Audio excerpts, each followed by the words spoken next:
Father's Book! Dismantling the Abortion Myth, a men's rights perspective by Conrad Riker, available now. Let's talk about the great lie of equality in reproduction. You ever notice how her body, her choice, somehow morphs into your wallet, your obligation, the second she decides to keep the kid? Funny how that works. The courts don't care if you were tricked, lied to, or even if the kid isn't yours once she names you. You're on the hook for 18 years of indentured servitude. Paternity fraud isn't some rare anomaly, it's a systemic racket. Studies show between 1% to 30% of fathers are raising kids that aren't theirs, depending on the population.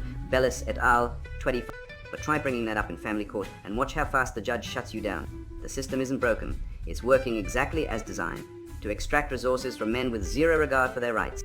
Here's a joke for you. A man walks into a clinic and says, "I want to opt out of fatherhood." The doctor laughs and says, "Sorry, son, that's not how this works."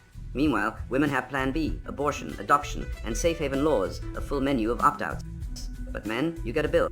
And if you dare complain, you're labeled a deadbeat. Feminists scream about bodily autonomy. But where's the financial autonomy for men? You don't get to opt out of child support, even if you were deceived, even if you never wanted the kid, even if you signed nothing.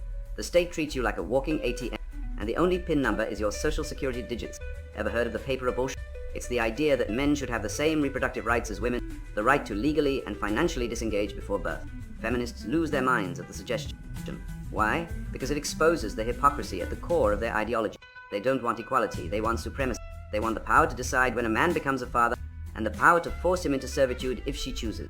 Biology isn't fair, they say. Fine, but neither is law. And right now the law is a weapon used against men. If women get choices, men should too. Otherwise, stop pretending this is about equality. It's about control. Let's talk about the emotional toll. When a woman aborts, she's coddled with support groups, therapy, and endless validation.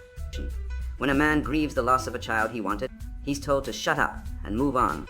His pain is invisible. His loss doesn't count. Society tells him it's her choice, as if that erases his humanity. I talk to men who've had breakdowns after being powerless to stop an abortion. Their grief is real, but the world doesn't care. Why? Because men are disposable. Our feelings are an inconvenience to the feminist narrative. A woman's sorrow is sacred, a man's is trivial.